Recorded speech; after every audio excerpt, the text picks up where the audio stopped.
Assalamualaikum warahmatullahi wabarakatuh. Anak-anak sehat dan hebat, jumpa lagi dengan channel MF TV. Kali ini kita akan belajar tema 8, subtema 3, pembelajaran 4 dan 5. Bagi yang belum subscribe, untuk klik tombol subscribe, like, dan nyalakan tombol loncengnya agar channel ini semakin berkembang. Bagaimana kabarnya hari ini anak-anak sekalian? Semoga tetap semangat, sehat, alhamdulillahirabbil alamin. Sebelumnya marilah kita berdoa bersama-sama. Semoga Allah memberikan kepada kita semua ilmu yang manfaat dan keselamatan dunia akhirat. Amin ya rabbal alamin. Pembelajaran yang keempat, kekayaan Indonesia. Indonesia dianugerahi perairan yang luas, pemandangan bawah laut Indonesia sangatlah indah. Indonesia memiliki kekayaan laut yang paling beragam di dunia. Perairan menjadi sumber mata pencaharian bagi penduduk di pantai. Ikannya yang melimpah sangat bermanfaat bagi kehidupan manusia. Ikan dapat menjadi sumber makanan bergizi. Keindahan laut juga dapat menjadi tempat wisata yang menarik. Laut dapat menjadi tempat yang menyenangkan untuk beristirahat. Laut juga dapat menjadi mata pencaharian bagi pengelola wisata. Kebiasaan masyarakat di dekat laut berbeda dengan masyarakat di pegunungan. Penduduk di Indonesia sangat beragam wilayah tempat tinggalnya. Keberagaman wilayah tempat tinggal membuat beragam pula kebiasaan masyarakatnya. Hal ini menyebabkan beragam rumah adat yang ada di Indonesia. Hal ini pula yang menyebabkan beragam pakaian adat di Indonesia. Perbedaan ini membuat Indonesia menjadi semakin kaya. Walaupun berbeda kebiasaan, masyarakat Indonesia tetap hidup rukun dan damai. Jawablah pertanyaan berikut, ini sesuai bacaan nomor 1. Keragaman apa saja yang dapat kamu temukan dalam bacaan tersebut? Kita jawab bersama-sama. Jawabannya adalah keragaman kebiasaan masyarakat yang di dekat laut dengan masyarakat di pegunungan, keragaman rumah adat, dan keragaman pakaian adat. Nomor 2. Sikap manakah yang sesuai dengan semboyan negara Indonesia? Ya, jawabannya sikap menjaga kerukunan dan kedamaian walaupun berbeda kebiasaan. Nomor 3, apa semboyan negara Indonesia? Ya, semboyan negara Indonesia Bhinneka Tunggal Ika. Diskusikan bersama kelompokmu beberapa hal berikut. Wawancarai teman sekelompokmu, tanyakan ikan kesukaan teman-temanmu. Gambarkan keragaman ikan kesukaan anggota kelompokmu, sampaikan informasi keberagaman yang ada pada kelompokmu. Sekedar simulasi saja anak-anak. Sampaikan pula sikap yang harus kamu lakukan, sampaikan pula manfaat keragaman kesukaan yang dapat kamu temukan. Nah, ini misalnya ya. Aku dan teman-teman mempunyai peliharaan yang sama, yaitu ikan. Hanya saja jenis ikan kami berbeda-beda. Aku mempunyai ikan mas, Amanda memelihara ikan arwana kecil, dan Humam memelihara ikan koi. Kami suka berbagi pengalaman memelihara ikan yang berbeda. Dengan adanya perbedaan ini, kami jadi lebih memahami cara memelihara ikan yang berbeda jenis.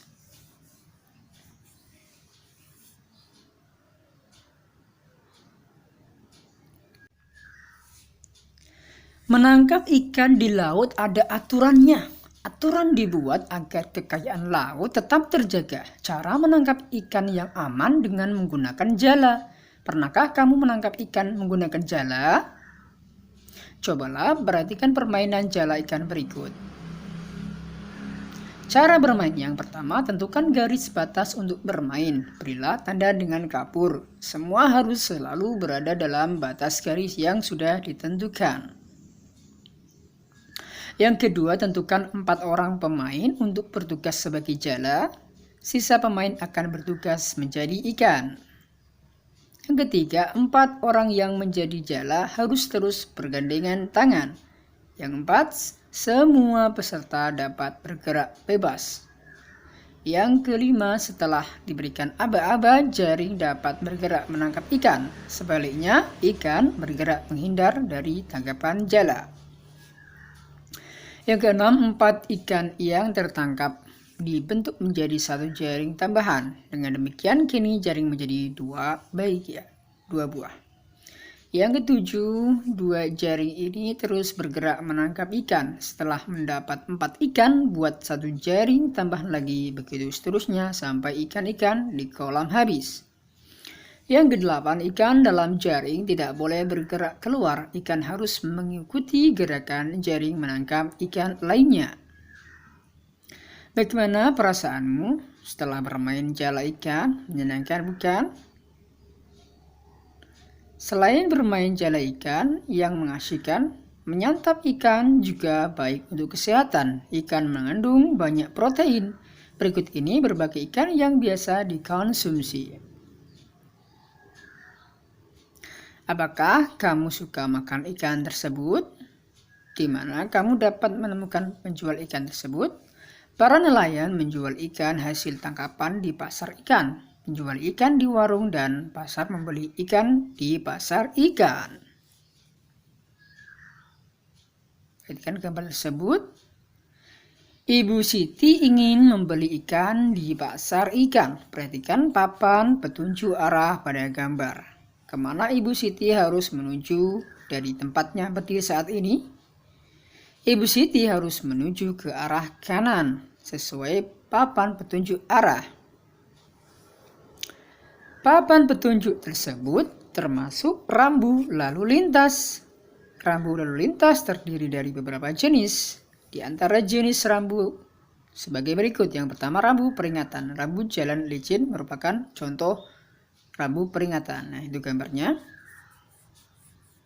Kemudian, rambu larangan. Rambu dilarang berhenti merupakan contoh rambu larangan. Kemudian, rambu perintah, ya. Rambu wajib belok kiri merupakan contoh rambu perintah. Kemudian yang keempat, rambu petunjuk. Rambu petunjuk arah merupakan contoh rambu petunjuk. Lengkapi gambar berikut seperti perintah yang tersedia. Lengkapi agar menjadi rambu petunjuk arah yang benar.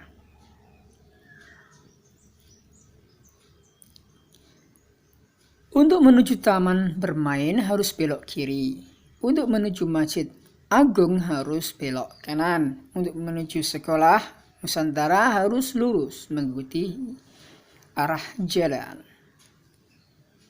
Maka kita akan melengkapi rambu atau gambar rambu tersebut, ya. Yang pertama, sekolah Nusantara lurus. Kemudian Masjid Agung harus belok kanan, dan menuju taman bermain harus belok kiri. Yang nomor 2, untuk menuju kebun binatang harus belok kiri. Untuk menuju rumah sakit Indah harus belok kanan. Untuk menuju pasar ikan harus lurus mengikuti arah jalan. Nah, kita masukkan ke dalam gambar rambu tersebut. Yang pertama, menuju pasar ikan harus lurus. Kemudian menuju rumah sakit Indah harus belok kanan. Dan yang terakhir, menuju kebun binatang harus belok kiri. Kita tempelkan, ya, di gambar rambu tersebut. Rambu petunjuk yaitu rambu lalu lintas yang berfungsi sebagai petunjuk arah atau tempat rambu petunjuk dipasang di atas jalan, namun ada juga rambu petunjuk dipasang di pinggir jalan. Pembelajaran yang kelima. Kalian sudah tahu berbagai rambu lalu lintas. Rambu lalu lintas bermanfaat untuk mengatur lalu lintas. Rambu lalu lintas membantu perjalanan menjadi aman dan lancar. Rambu petunjuk ada 2 macam. Selain petunjuk arah, ada juga rambu petunjuk tempat. Berikut ini contoh gambar rambu-rambu petunjuk tempat. Yang pertama, rambu petunjuk masjid. Kemudian, rambu petunjuk tempat rumah sakit. Kemudian, rambu petunjuk tempat pom bensin. Perhatikan gambar berikut, ada papan petunjuk arah dan tempat yang dimaksud. Lengkapi tulisan pada papan petunjuk arah, lengkapi sesuai posisi tempat yang ada pada gambar. Kita jawab bersama-sama. Yang pertama, yang lurus adalah pom bensin. Kemudian yang belok kiri adalah rumah sakit. Dan yang belok kanan adalah masjid. Oke. Perhatikan papan petunjuk berikut.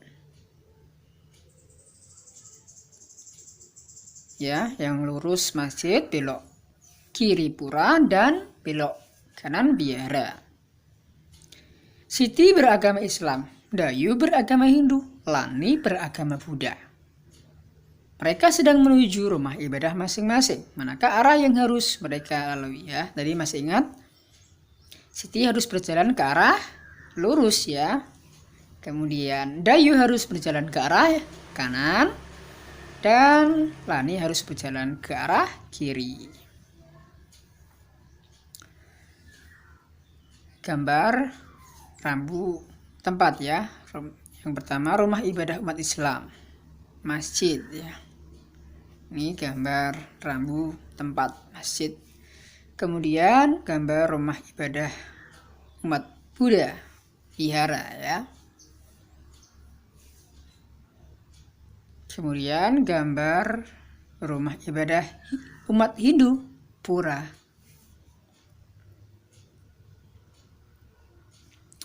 Kemudian gambar rumah ibadah umat Kristen, ya, gereja namanya.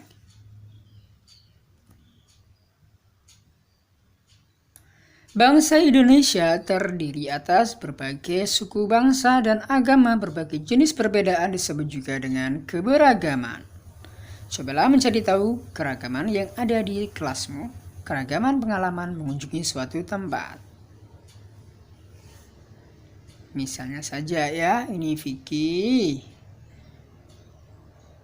pernah ke pantai, Amanda, gunung, Angger, kebun binatang, Dava, gunung, Elsa, sawah.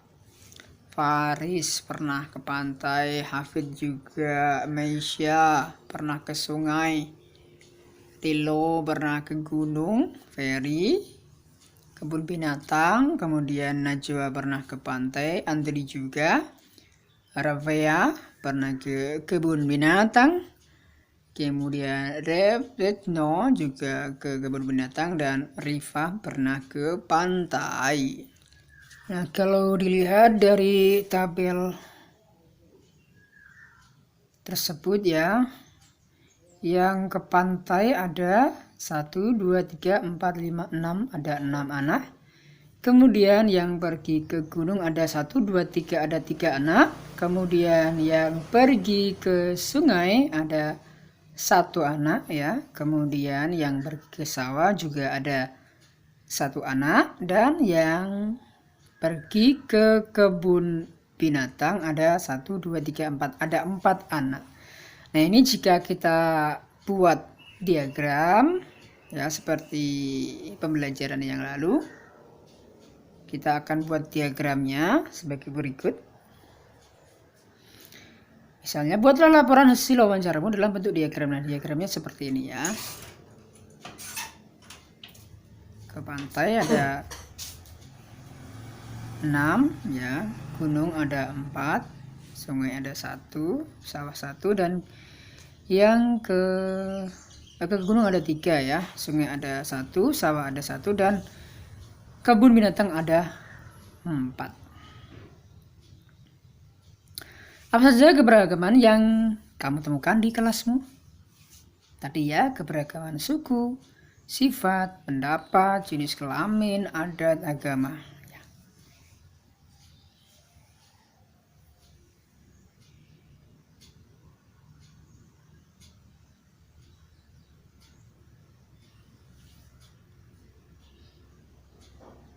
Kemudian kita lanjutkan apa saja yang telah dilakukan dalam menjaga kerukunan di kelasmu, diskusikan bersama temanmu. Nah, kira-kira apa yang harus dilakukan untuk menjaga kerukunan di kelas, yaitu saling mengerti, tanggung jawab, dan tidak egois ya. Tidak egois berarti saling membantu. Ceritakan hasil diskusi di depan teman-temanmu. Ada banyak perbedaan atau keberagaman, namun kita harus tetap menjaga kerukunan. Kerukunan berarti saling menghormati dan menjaga ketertiban agar semua merasa nyaman dan aman.